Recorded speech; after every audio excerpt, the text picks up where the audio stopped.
Hello, good morning students, कैसे हैं? Good morning sir. आज हम कार्बन एटम के बारे में बात करेंगे। कार्बन एटम के बारे में हमने कुछ दिन पहले भी चर्चा की थी कि किसी भी कार्बन पीरियोडिक टेबल का छठा एलिमेंट है। तो sixth element of periodic table is carbon. For example आप जानते हैं 1 2 3 4 5 6 7 8. Now hydrogen, helium, lithium, beryllium, boron, carbon, nitrogen and oxygen. Dot dot dot dot dot ऐसे ही एलिमेंट्स आपके आते रहेंगे ना। तो आपने गौर किया कि 6 नंबर पर कार्बन एटम है।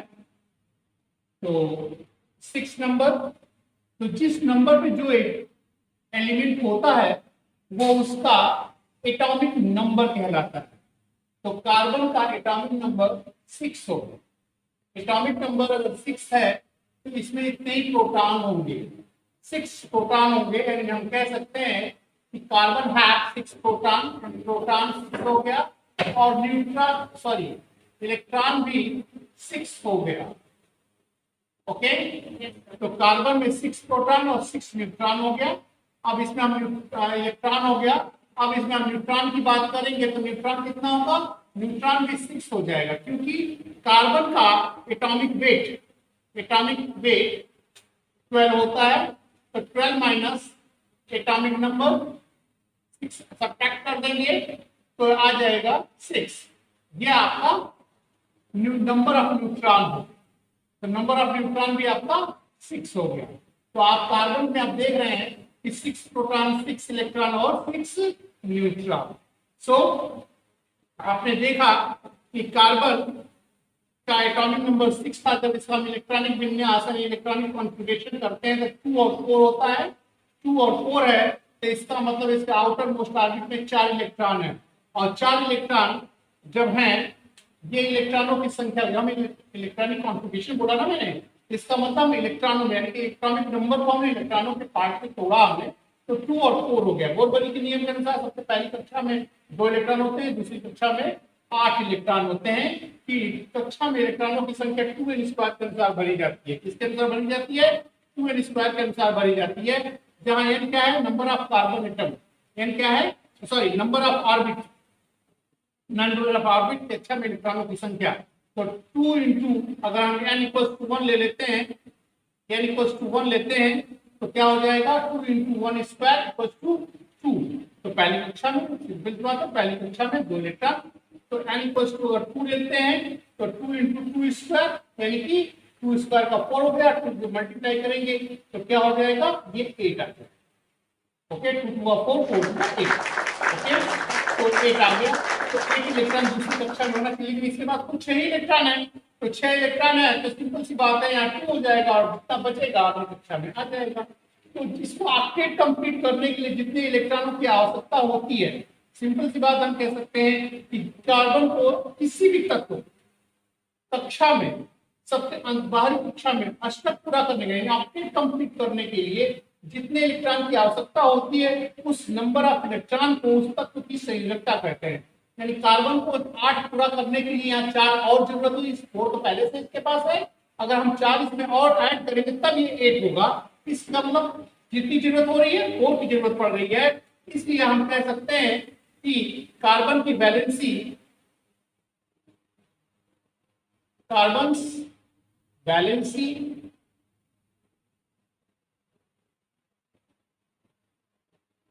वैलेंसी 4 होगी। ओके, कार्बन की वैलेंसी 4 होगी। ओके, अब वो बैलेंसिंग पता करने के लिए हम एक्साइटेड स्टेट में भी जा सकते हैं। एक्साइटेड स्टेट जैसा इसके पहले मैंने आपको क्लास में बताया था कि एक्साइटेड स्टेट हम कैसे पता करते हैं। किसी भी कार्बन स्टेट के हम सबसे पहले तो इलेक्ट्रॉनिक कॉन्फ़िगरेशन लिखते हैं 6 है, तो इसको 2 और 4 में तोड़ देते हैं। पहली कक्षा हो गई, ये दूसरी कक्षा हो गई। तो पहली कक्षा में सबसे पहले S भरता है, उसके बाद SP भरता है, उसके बाद SPD भरता है, उसके बाद SPBF भरता है। ओके बच्चों, तो S में आप देखें 2 इलेक्ट्रॉन होता है, फर्स्ट ऑर्बिटल में S है, ये फर्स्ट S 1s हो गया, इसमें 2 इलेक्ट्रॉन हो गए, और 2s में दूसरे नंबर पे 4 है, तो सबसे दूसरे नंबर पे हम जब जाएंगे तो S में 2s हो गया। 2s में S में 2 इलेक्ट्रॉन तो पहले होते ही आप जानते ही हैं, तो 2 इलेक्ट्रॉन हो गए। और उसके बाद हम p ऑर्बिटल में जब जाते हैं तो p ऑर्बिटल में मैक्सिमम 6 इलेक्ट्रॉन होते हैं। यहाँ पे 2 तो हम 4 में से 2 तो हम यहाँ भर चुके हैं, तो कितने बचे? 2 बचे, तो 1 और 2 यहाँ आ जाएगा। तो जब हम ये क्या होता है, ये इनिशियल स्टेट हो गई, यानी प्रारंभिक अवस्था।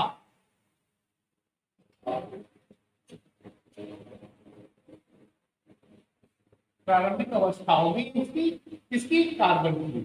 जब हम इसको एक्साइटेड स्टेट यानी उत्तेजित अवस्था में लिखते हैं, उत्तेजित अवस्था में जब हम इसे लिखते हैं यानी उत्तेजित करते एक्साइटेड स्टेट में लिखते हैं, तो यह आपका हो जाता है, ये 1s तो वही रहेगा, 1s में 2 इलेक्ट्रॉन रहेंगे। जब हम 2s पे जाएंगे यानी कि यही ब्लॉक को एक्साइटेड स्टेट में आएगा, तो ये 2s हो जाएगा। तो इसमें 1 इलेक्ट्रॉन इसका एक्साइटेड होगा और कहाँ जाएगा? जहां ऑर्बिटल आपका खाली है। यहाँ तो पहले से था, यहाँ पहले से ही था, तो ये ऑर्बिटल खाली है, तो ये इलेक्ट्रॉन ये जाएगा ऑर्बिटल। ओके, ये हो गया। तो अब जितने इलेक्ट्रॉन यानी कि अनपेयर्ड इलेक्ट्रॉन जितने हैं वो नंबर देखिए, यहाँ पे 1 इलेक्ट्रॉन की कमी है, एक ऑर्बिटल में मैक्सिमम 2 इलेक्ट्रॉन हो सकते हैं, तो 1 इलेक्ट्रॉन यहाँ कमी है, एक यहाँ, क्या यहाँ, एक और एक यहाँ, यानी 4 इलेक्ट्रॉनों की आवश्यकता हो रही है। इसलिए कार्बन की वैलेंसी, जितने इलेक्ट्रॉनों की आवश्यकता अनपेयर्ड इलेक्ट्रॉन होते हैं, उन इलेक्ट्रॉनों की संख्या को कार्बन की वैलेंसी कहते हैं। तो कार्बन की संयोजकता बोल सकते हैं, संयोजकता 4 हो गई। तो हम इस तरह से भी कार्बन की वैलेंसी पता कर सकते हैं। कार्बन की वैलेंसी, और जिस तत्व की बात को अच्छी तरह बच्चों जान लें कि जिस तत्व की जितनी वैलेंसी होती है उस तत्व के उतने ही बॉन्ड होते हैं। याद रखिएगा हमेशा ये बात, ये hard and fast inverted truth है कि जिस तत्व की जितनी वैलेंसी होगी उतने ही उसके बॉन्ड होंगे। तो कार्बन की वैलेंसी होगी 4, तो सिंपल सी बात है कार्बन की कुल 4 वैलेंसी होगी, तो बॉन्ड इसके जितने 4 वैलेंसी है तो 4 बॉन्ड होंगे, तो एक बॉन्ड ये हो गया, एक ये हो गया, एक ये हो गया, इस तरह से 4 बॉन्ड लग सकते हैं कार्बन के साथ, और 2 बॉन्ड इधर, 2 बॉन्ड इधर, यानी इस तरह से बॉन्ड लग सकते हैं कार्बन के साथ। और कार्बन के साथ ट्रिपल बॉन्ड, ये देखिए ट्रिपल बॉन्ड हो गया, ये सिंगल बॉन्ड, इस तरह से भी बॉन्ड लग सकते हैं कार्बन के साथ। यानी कार्बन की कुल मुख्यतः 3 तरीका आपने पाया, एक सिंगल बॉन्ड का, डबल बॉन्ड का और ट्रिपल बॉन्ड का। इस तरह से कार्बन के साथ बॉन्ड लगेंगे। क्लियर है? तो आपने बॉन्ड के बारे में देखा, समझा कार्बन के साथ कि कार्बन की वैलेंसी हम कैसे पता करते हैं, कार्बन के कैसे बॉन्ड लगाते हैं। तो सिंपल सी बात है, हम कुछ चीजें और आपको बताएंगे। तो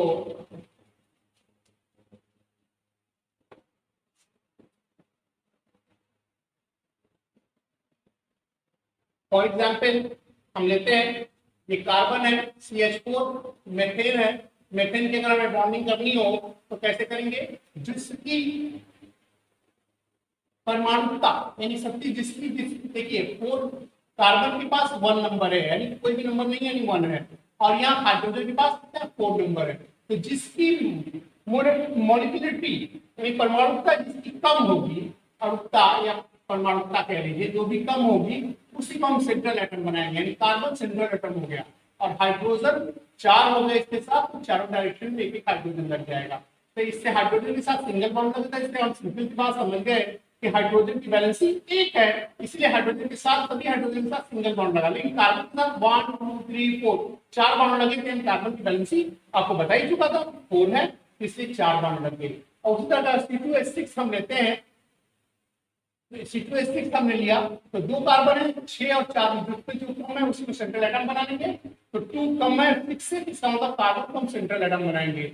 और हाइड्रोजन कितना है? 6 है, तो हम बराबर हाइड्रोजन दोनों कार्बन के साथ बांट लेंगे। ओके, ये देखिए कितना आसान है करना। तो ये कार्बन के साथ सिंगल बॉन्ड जुड़ गया और यहाँ पे देखिए सिंगल बॉन्ड से हाइड्रोजन जुड़ गए, तो सिंगल बॉन्ड से हो गया और बचा कितना, कार्बन के साथ 1 2 3 का बॉन्ड तो हो गया, यहाँ पे 1 2 3 बॉन्ड हो गया, लेकिन बचा कार्बन के साथ बॉन्ड कितनी होनी चाहिए, 4 होनी चाहिए। तो सिंपल सी बात है, तो एक सिंगल बॉन्ड यहाँ पे लगेगा। तो हो गया, देखिए कार्बन के साथ 4 बॉन्ड हो गया और हाइड्रोजन के साथ 4 बॉन्ड हो गया। तो इसका मतलब ये बॉन्डिंग हमारी सही है। ओके, तो बॉन्ड करना भी आपने सीखा। इसी तरह अगर हम C2H4 अगर ले लेते हैं, C2H4 ले लेते हैं, तो कार्बन कितने हैं यहाँ पे, सेंट्रल एटम कार्बन ही होगा क्योंकि इसकी संख्या हाइड्रोजन से कम है। तो यहाँ पे सेंट्रल 2 कार्बन हो गया और हाइड्रोजन कितने हैं, 4 है। तो इसका मतलब 2 हाइड्रोजन यहाँ पे आ जाएगा और 2 हाइड्रोजन यहाँ पे आ जाएगा। तो हाइड्रोजन सिंपल सी बात है, हाइड्रोजन तो सिंगल बॉन्ड से ही जुड़ेगा क्योंकि हाइड्रोजन वैलेंस ही 1 होती है। लेकिन अब इस कार्बन की 4 पूरी करनी है, तो सिंपल सी बात है, इन दोनों कार्बनों के बीच में डबल बॉन्ड लगेगा, तभी जाकर के 1 2 3 4 इस कार्बन के साथ भी 4 हो गया, 1 2 3 4 इस कार्बन के साथ भी 4 बॉन्ड हो गए। तो देखिए डबल बॉन्ड से भी जुड़ा, जैसे मैं आपको पहले बता चुका था कि कार्बन के साथ डबल बॉन्ड भी लग सकता है। अगर C2H2 अगर हम कर लें, C2H2 कर दिया हमने, तो कार्बन देखिए कितने हैं, 2 है, तो 2 कर लिया। और हाइड्रोजन हमेशा आउटर पार्ट में ही जुड़ता है, तो 2 एक एक हाइड्रोजन हमने 2 के साथ बराबर बराबर बांट दिया, तो हाइड्रोजन में सिंगल बॉन्ड हो गया। तो देखिए इस कार्बन की कितनी होनी चाहिए, 4 बॉन्ड होना चाहिए, तो यहाँ एक लग चुका है पहले से। तो सिंपल सी बात है, यहाँ पे हम 3 बॉन्ड लगाएंगे, इस कार्बन का भी 4 पूरा हो जाएगा, इस कार्बन का भी 4 पूरा हो जाएगा, 4 बॉन्ड्स पूरे हो गए। तो देखिए ये हमारा क्लियर हो गया। तो इस तरह से हमें बॉन्डिंग भी करना सीखी, तो कार्बन की बॉन्डिंग करना सीख लिया आप लोगों ने। अब इसके आगे हम पढ़ेंगे कि ऑर्गेनिक कंपाउंड्स यानी कि हाइड्रोकार्बन्स का नाम कैसे बनाते हैं, उनका आईपीएसी नाम कैसे निकालेंगे और उनकी चीजें कैसे करेंगे, तो उसको कैसे समझना है। इसके लिए अगर वीडियो आपको आज की अच्छी लगी है तो हम आगे के वीडियो में आपको नए लेक्चर पढ़ाएंगे। और वीडियो आज आपकी अच्छी लगी हो तो लाइक करें, सब्सक्राइब करें और कमेंट करना बिल्कुल ना भूलें। Thank you so much.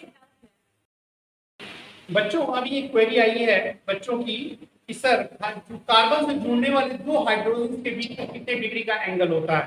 तो चलिए ये बहुत ही आसान है, सिंपल सी बात है। फॉर एग्जांपल आपने मीथेन लिया, CH4 is the carbon central atom होगा और इसे जुड़ने वाले हाइड्रोजन ये होंगे, ये देखिए। तो 2 हाइड्रोजन ये हुए, तो 2 हाइड्रोजन के बीच में 109 डिग्री 28 मिनट का एंगल होगा, 109-28 मिनट का कोण होगा। That's it. सो हम अब देख सकते हैं कार्बन है, अगर ऐसे भी हाइड्रोजन कहीं दिख रहा होगा तो किसी भी कार्बन से जुड़ने वाले 2 हाइड्रोजन के बीच में 109 डिग्री 28 मिनट का एंगल होगा। याद रखिए कि 1 डैश मिनट को शो करता है और डबल डैश सेकंड को शो करता है। जैसे कि अगर हम लिखना हो 109 डिग्री 28 मिनट 38 सेकंड, तो डबल डैश सेकंड को शो करता है, 1 डैश मिनट को शो करता है। ओके बच्चों, तो अब आपको एंगल भी लिखना सीखिए। तो ये याद रखिएगा कि क्वेरी थी बच्चे की, हमने इसको आपको बता दी कि कार्बन से जुड़ने वाले 2 हाइड्रोजन के बीच में कितने डिग्री का एंगल होता है, तो 109 डिग्री 28 मिनट। That's it. तो अब हम आगे देखते हैं और कुछ बात और। सबसे पहले आप लोगों को एक होमवर्क देता हूं मैं। होमवर्क ये है कि what is the difference between organic compound and inorganic compounds. Organic यानी कार्बनिक यौगिक, इनऑर्गेनिक कंपाउंड्स अकार्बनिक यौगिक। कार्बनिक यौगिक और कार्बनिक यौगिक के बीच में क्या अंतर होता है ये आप अपनी बुक से लर्न कर लेंगे। क्लियर। तो आपको होमवर्क दिया मैंने, ये आप होमवर्क जरूर लर्न कर लीजिएगा। ये अक्सर ही बोर्ड के पेपर में पूछा जाता है बच्चों। तो बच्चों अब हम कार्बनिक यौगिक का वर्गीकरण पढ़ेंगे। The classification of organic compounds. Classification of organic compounds. Organic compounds को 2 पार्ट में डिवाइड किया गया है। Open chain reaction, open chain compounds यानी aliphatic compound, and close chain compounds यानी चक्रीय एंड साइक्लिक कंपाउंड्स। बंद श्रृंखला यौगिक या चक्रीय यौगिक भी कहते हैं इनको। फिर बंद श्रृंखला यौगिक यानी क्लोज चेन को हम टू पार्ट में तोड़ते हैं, बांटते हैं। समचक्रीय यौगिक होमोसाइक्लिक कंपाउंड एंड विषम चक्रीय यौगिक हेटेरोसाइक्लिक कंपाउंड। ओके, फिर समचक्रीय यौगिक यानी कि होमोसाइक्लिक कंपाउंड्स को हम टू पार्ट में तोड़ते हैं, aromatic compounds and alicyclic compounds. Clear? तो अभी आपने देखा, इसको नोट कर लें आप अपनी कॉपी पे अच्छी तरह से कि organic compounds divide into two parts, open chain compound and close chain compound, जिसे साइक्लिक कंपाउंड भी कहते हैं। साइक्लिक कंपाउंड उसको टू पार्ट में डिवाइड करते हैं हम, समचक्रीय यौगिक यानी होमोसाइक्लिक कंपाउंड एंड विषम चक्रीय यौगिक हेटेरोसाइक्लिक कंपाउंड। होमोसाइक्लिक कंपाउंड्स को हम टू पार्ट में डिवाइड करते हैं, aromatic compounds and alicyclic compounds. Clear है? तो अब हम आप जानेंगे कि खुली श्रृंखला यौगिक क्या है, यानी कि एलिफैटिक कंपाउंड्स क्या है। वो कंपाउंड्स जिसमें एक सिंगल बॉन्ड में कार्बन और हाइड्रोजन सिंगल बॉन्ड में जुड़ते हैं, कार्बन कार्बन परमाणु केवल सिंगल बॉन्ड में जुड़ते हैं और एक सीधी रेखा में चलते हैं, इसे खुली श्रृंखला यौगिक यानी ओपन चेन कंपाउंड्स कहते हैं। एग्जांपल ग्रुप में हम ले लेते हैं, ये एग्जांपल है C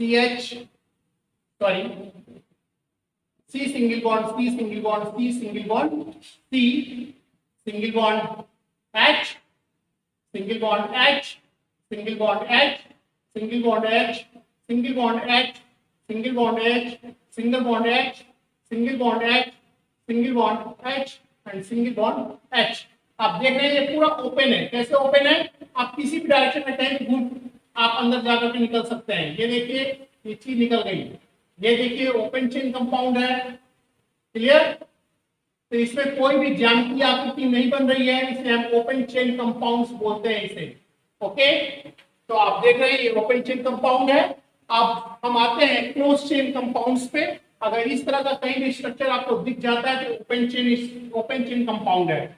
ओके, अब क्लोज चेन कंपाउंड में आ जाते हैं। क्लोज चेन क्या होता है?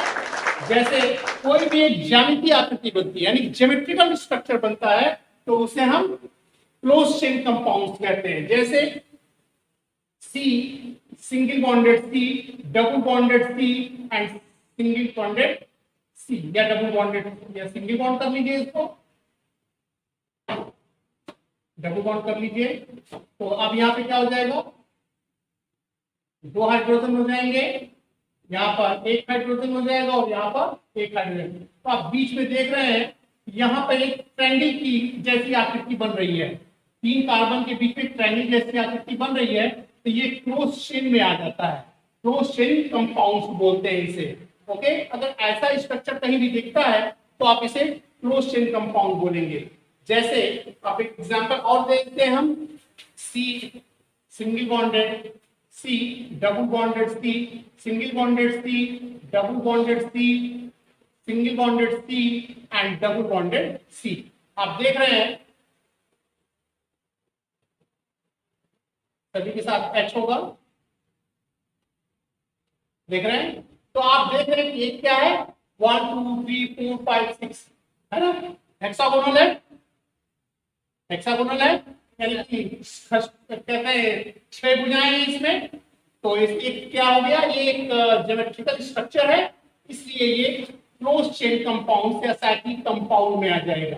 ओके बच्चों, अब क्लोज चेन कंपाउंड्स को हमने टू पार्ट में तोड़ रखा है, होमोसाइक्लिक कंपाउंड और हेटेरोसाइक्लिक कंपाउंड। होमोसाइक्लिक कंपाउंड जैसे इसी को आप देख रहे हैं सी सी सी सी सी सी, एक जैसे कंपाउंड से कार्बन को ही बार बार दोहराया जा रहा है इसमें, इसलिए ये होमोसाइक्लिक कंपाउंड हो गया। अगर यहाँ पे हम इसको हम नाइट्रोजन ले लेते हैं, यहाँ पे अगर हम चेंज करके कोई दूसरा कंपाउंड कार्बन के अलावा वो कंपाउंड ले लेते हैं या एटम ले लेते हैं, एलिमेंट ले लेते हैं, तो ये हमारा हेटेरोसाइक्लिक कंपाउंड हो जाता है। देखिए सी सी सी सी के बाद ये नाइट्रोजन आ गया।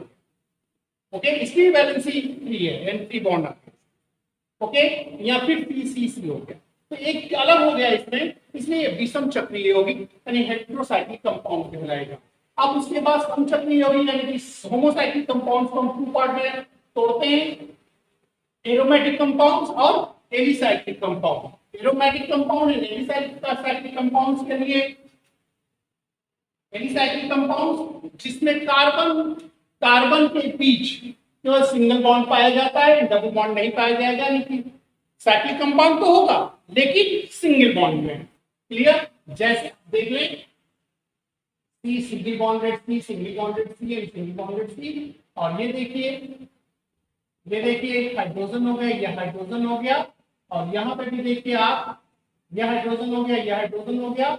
और यहाँ पे भी देखिए आप, ये हाइड्रोजन और ये हाइड्रोजन हो गया। ये हो गया एलिसाइक्लिक कंपाउंड। बच्चों अब क्रियात्मक समूह यानी फंक्शनल ग्रुप्स के बारे में देखिए। फंक्शनल ग्रुप्स यानी कि कार्बन कंपाउंड हाइड्रोकार्बन के बीच में अगर COOH आता है, COOH कहीं जुड़ता है तो उसे कार्बोसाइक्लिक एसिड बोला जाएगा। अगर केवल OH दिखता है उस कंपाउंड्स में, कहीं भी OH दिखता है तो इसे हम अल्कोहल बोलेंगे। OH एक साथ आना चाहिए, ध्यान रहे, लेकिन O कहीं हो H कहीं और हो ऐसा नहीं। एक साथ अगर OH आता है तो इसे अल्कोहल कंपाउंड्स बोलेंगे। अगर CHO कहीं आता है इसे एल्डिहाइड बोलेंगे। और C डबल बॉन्डेड O यानी कि CO आ जाता है, ये कीटोन कंपाउंड्स का होगा, ग्रुप होगा। अगर OR यानी कि RR डैश आ जाता है, R क्या है यहाँ पे? एल्कीन ग्रुप, यानी कि CR बराबर हो जाएगा CH3 कंपाउंड्स यानी मेथिल या ethyl C2H5। Okay, RR dash तो CH3 या C2H5 यहाँ पे लेंगे तो ये आपका ईथर कंपाउंड का हो जाएगा। और COOR होता है, इसे COOH है, इसी तरह COOR क्या है? इन्हीं में से कोई एक CH3 हो सकता है, C2H5 हो सकता है। तो ये हो जाएगा एक्स्ट्रा कंपाउंड्स का। NO2 कहीं अगर किसी भी कंपाउंड्स में आपका दिख जाता है कहीं भी, जिसे हम नाइट्रो ग्रुप बोलेंगे। और NH2 कहीं दिख जाता है जिसे हम एमीन ग्रुप बोलेंगे। और CONH2 कहीं दिख जाता है जिसे हम एमाइड बोलेंगे। याद रखिए NH2 अकेले अगर है तो एमीन है, अगर NH2 के साथ CO आ जाता है तो इसे हम एमाइड ग्रुप बोलेंगे। Okay then, amide group compound. Okay, अगर क्लोरीन, क्लोरीन, ब्रोमीन, आयोडीन में से कोई एक आ जाता है तो इसे हैलोजन ग्रुप कंपाउंड्स बोलेंगे। ओके, तो इनको हम देख करके हम फंक्शनल ग्रुप, ये हम फंक्शनल ग्रुप बोलते हैं। और इनको देख करके हम उस कंपाउंड्स का ग्रुप निकाल लेते हैं। ओके बच्चों, तो इसके बारे में हम अच्छी तरह से जानेंगे आगे। अभी आपको मुझे फंक्शनल ग्रुप बताना था, सो फंक्शनल ग्रुप मैंने लिख दिया है यहाँ पर। इसे आप अच्छी तरह से अपनी कॉपी में नोट कर लें और इसे अच्छी तरह से आप लर्न भी कर लें, क्योंकि इससे रिलेटेड IPSC नाम आपके कोर्स में पूछा जाता है। Okay then, thank you. तो वीडियो अच्छी लगी हो तो लाइक करना और सब्सक्राइब करना तो बिल्कुल ना भूलें। Thank you so much.